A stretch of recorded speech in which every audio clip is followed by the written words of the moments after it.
Okay mga master, nandito tayo ngayon sa may Kaibyang Tunnel at gagawa tayo ng review dito sa RS200. So ito po pinaka honest review kasi napansin ko mas maganda mag-review kapag yung motor matagal mo na siyang ginagamit. Unlike dun sa mga review na bago lang tapos bagong sakay ka lang. So hindi pa talaga yun yung tamang review para sa motor. So, matagal ko nang balak mag-review, kaya lang naisip ko na mas magandang mag-review kapag yung motor talagang matagal mo na siyang ginamit para mapatunayan mo yung durability ng motor, performance, and kung ano-ano pa. So, ngayon, ah, after 3 years, ngayon lang tayo gagawa ng review dito sa motor natin para mas kapani-paniwala. And mahirap kasi mag-review kapag ano lang yung bagong gamit mo pa lang, sasabihin mo maganda, ganyan ganyan, etc. So ito po, gagawa tayo ng honest review dito sa RS200 ng Bajaj.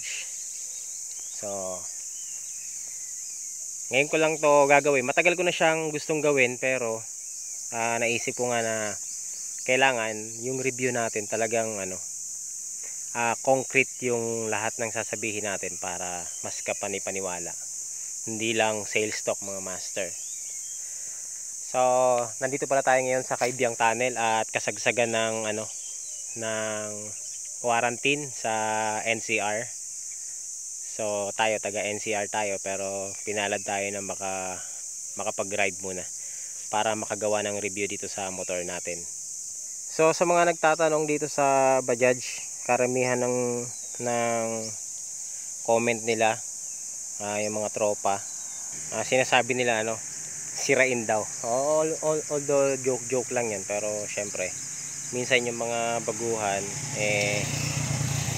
na di-discourage sila na gumamit nito kasi nga sirain daw.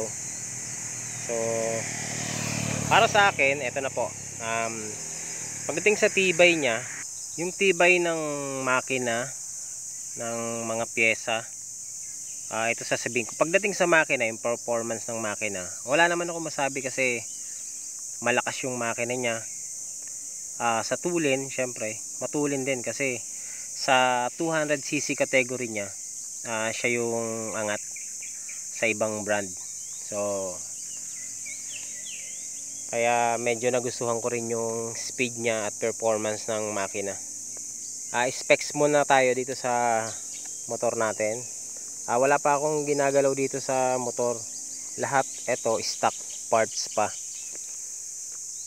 Medyo binabaan ko lang yung front shock niya kasi ginagamit ko siya sa track day, and medyo nagtono tayo ng konti sa front shock, sa suspension, pero lahat yan wala pang kalikot, walang palit ng pyesa. Ang tinanggal ko lang dito yung angkasan. Yan, wala na siyang angkasan kung mapapansin nyo. Racing ayan, so maliban dyan, yung gulong hindi na rin stock yan. So ang gulong natin is Rosso Sports, yung ginagamit natin pang track day. And yung pipe tinanggal na natin, so yung catalytic na rin nakalagay. So yun, stock lahat yan, maliban yung tail light tinanggal natin, pinalitan natin ng integrated strip pala, sorry, strip light. So ito yung tail light na natin. Tapos yung signal lights wala na. Yung park light, ito ginawa kong signal lights. So ayan po. So honest review kung sirain ba yung RS200. Sa akin, after 32,000 kilometers, bumigay na yung niya, yung stator niya, nasunog na. Pero ang dahilan ng pagkasunog ng stator ko, hindi dahil sa kagagamit. Kaya siya nasunog dahil dun sa kinabit kong mga auxiliary lights nung sumali ako ng endurance. So tingin ko yun yung naging cause ng pagkasira ng stator.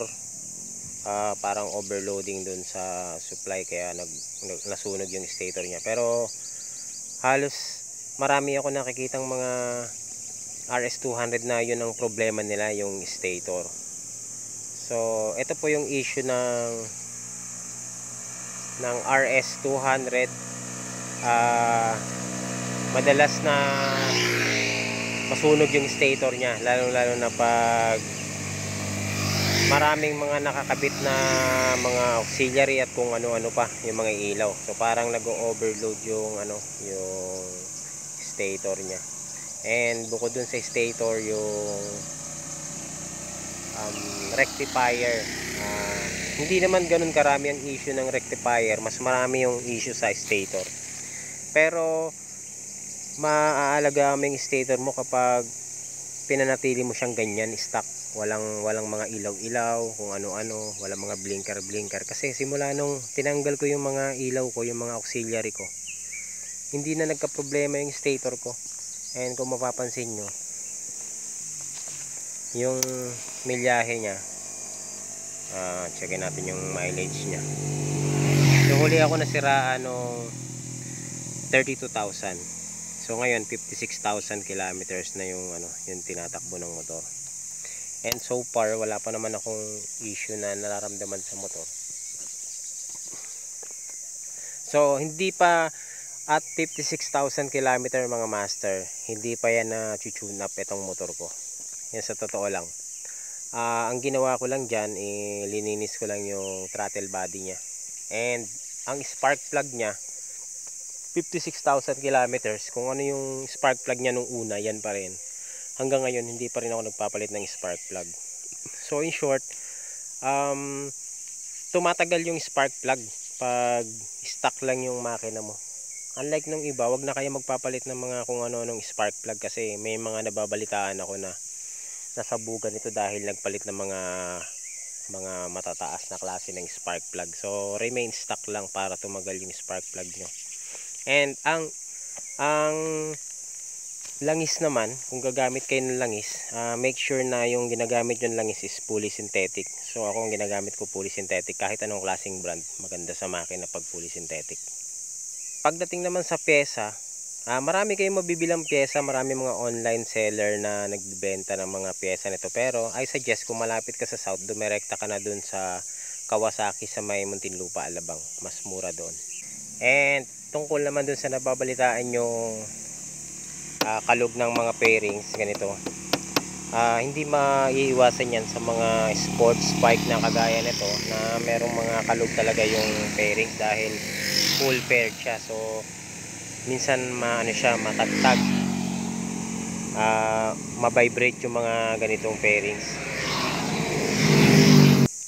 Ayan, so yan, medyo matagtag nga yung mga pairings. Pero guys, ang mga plastic niya is makukunat. Hindi siya katulad ng ibang brand na pag nasemplang, basag-basag agad yung plastic. Unlike nito, nakailang semplang na to sa racetrack. Pero ayun lang yung tama nyo. Ito lang. And dati meron to, pinalitan ko lang to.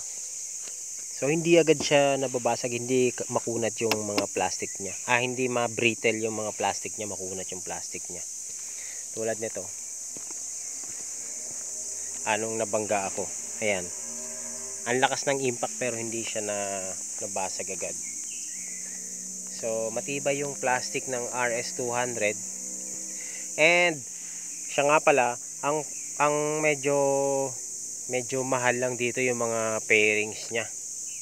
So kaya ingatan nyo talaga na mabasag yung pairings niya, kasi medyo pricey yung pairings niya. Tulad nito, ito sample na lang nito.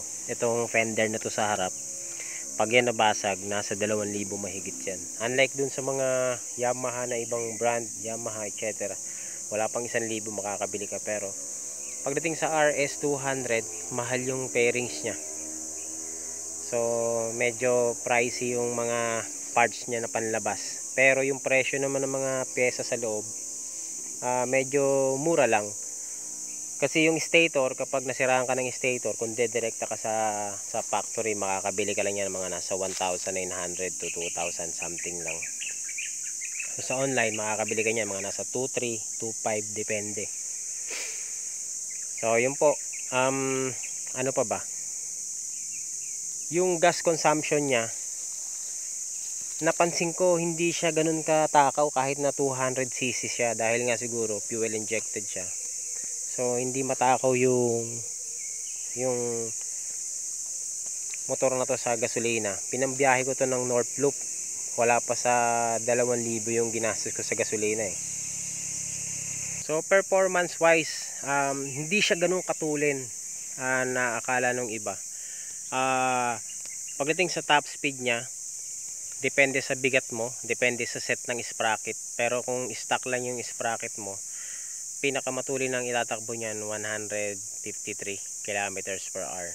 So yun yung top speed niya. Pero tingin ko magbabari pa yung top speed niya, depende sa gulong na gagamitin mo at sprocket na gagamitin mo. Pero kung all stock lang, ang top speed niya is 153 to 157. Yun yung pinakasagad na napatakbo ko siya sa patag. So yun po, stock yun, hindi rin siya nakapipe. Pagdating sa wirings, minsan merong part na umiinit yung wire dito mga master, dun sa mga bagong magkakaroon ng RS200. Itong part ng stator na to, ito connection ng stator na yan, yung wire na to, yan, pag medyo maluwag itong socket na to, umiinit yan at ang tendency niya pwedeng masunog itong socket na to.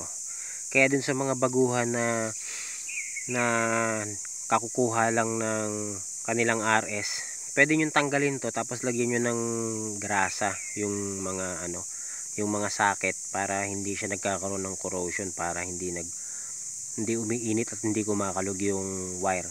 Yan ang sakit niyan. Kung hindi diyan, dito sa ilalim ito, dito sa rectifier, may ilalim to dito. Teka, checkin natin. Ayan mga master, dito sa wiring ng rectifier, itong yan, mga dilaw na yan, may socket yan dyan. Pag hindi mo napansin yan na medyo lumuwag, umiinit yan, katulad sa nangyari nitong rectifier ko. Kaya siya dyan na nakalagay, dati dito nakalagay yan eh. Umiksi na yung wire niya dahil pinutol ko, dahil nga nasunog siya, yung tatlo na yun, dahil maluwag yung socket.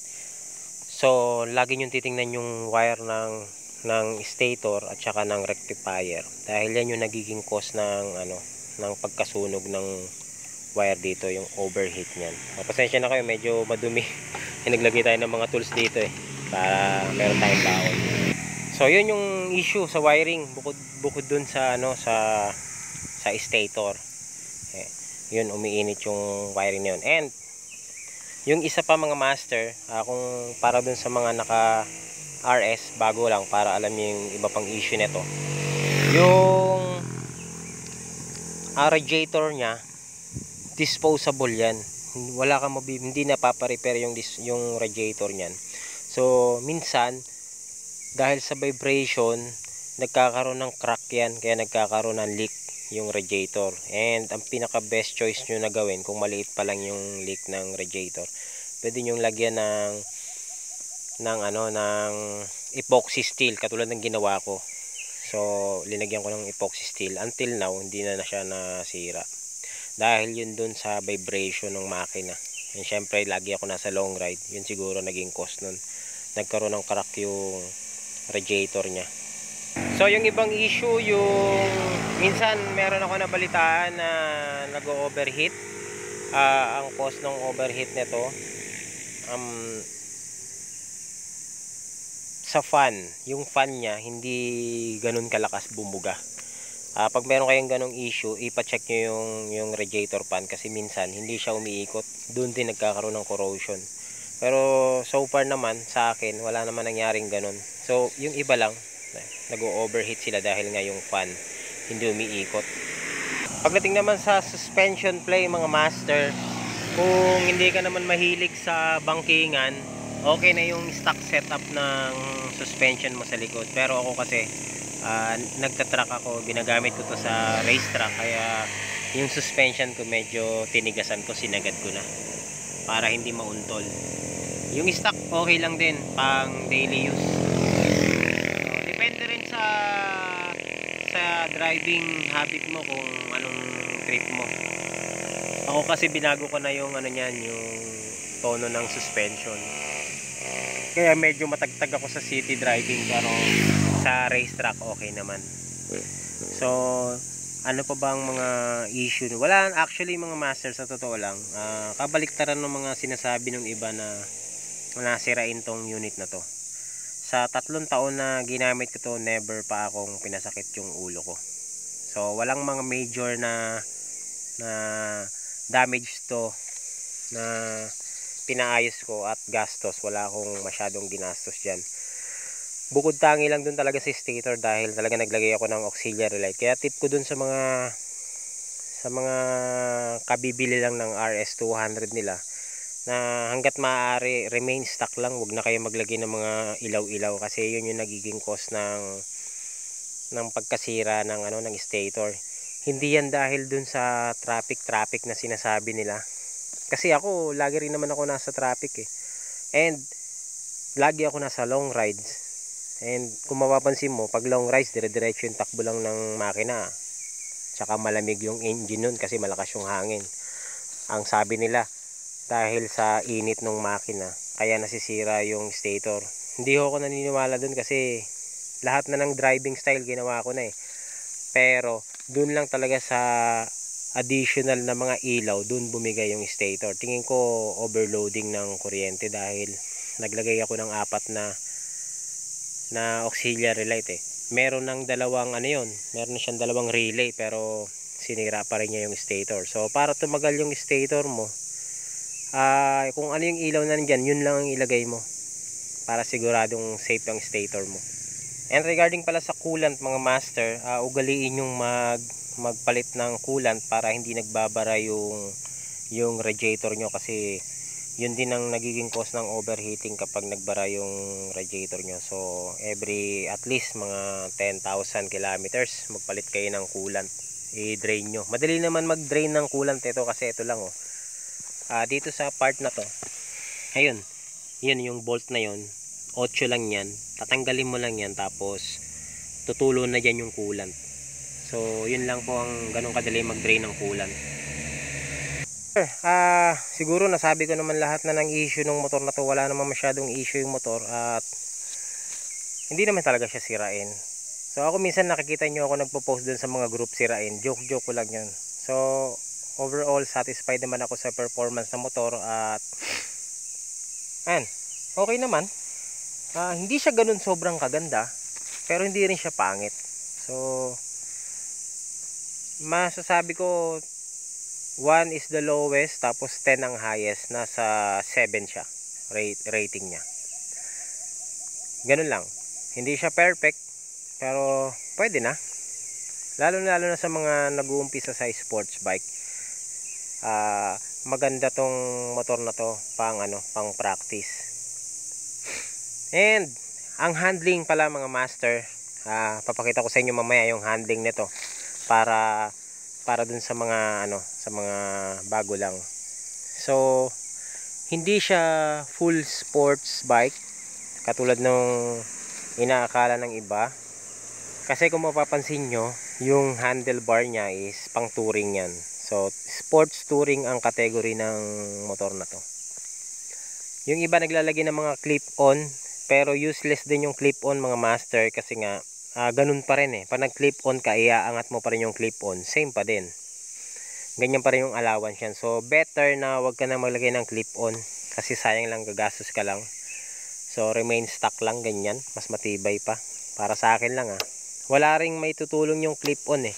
Dahil ako nagbalak din ako mag-clip-on dahil ginagamit ko nga siya sa racetrack para bumaba yung manubela. So hindi talaga siya magagawa ng paraan dahil dito sa pairings na to. Ito, kailangan siya nakauka siya ng ganun para bumaba yung clip-on. Pero kung mag-clip-on ka na mayroon pang ganito, useless din kasi tatama pa rin siya. Sayang, papangit lang yung pairings mo. So ganyan lang po talaga siya, sports touring. Kaya kung mapapansin nyo sa mga picture ko dun sa racetrack, medyo naka-upright ng konting katawan kahit na yung sumagad ako sa baba. Parang nakaano pa rin, nakatayo dahil nga sa forma ng steering niya. And lastly mga master, ito pa pala. Magnetic kasi yung sensor, itong magnet na to. Ito magnet to eh. Tapos may sensor dito sa ilalim ito. Kaka side stand natin, yung sensor hindi na tumatama dun sa yung magnet na to hindi na tumatama dun sa sensor, minsan humihiwalay na or lumilihis na. Kaya pag mag-start ka, minsan pag cambio mo, mamamatay siya. So ito yung cause nun, pag namamatay siya, yung magnet na to hindi na tumatama dun sa sensor. Kaya lagi nyong i-check yung side stand nyo kung tabingi na siya. Dahil mabigat nga yung motor, minsan napupersa na yung side stand, lumilihis na yung sensor na to.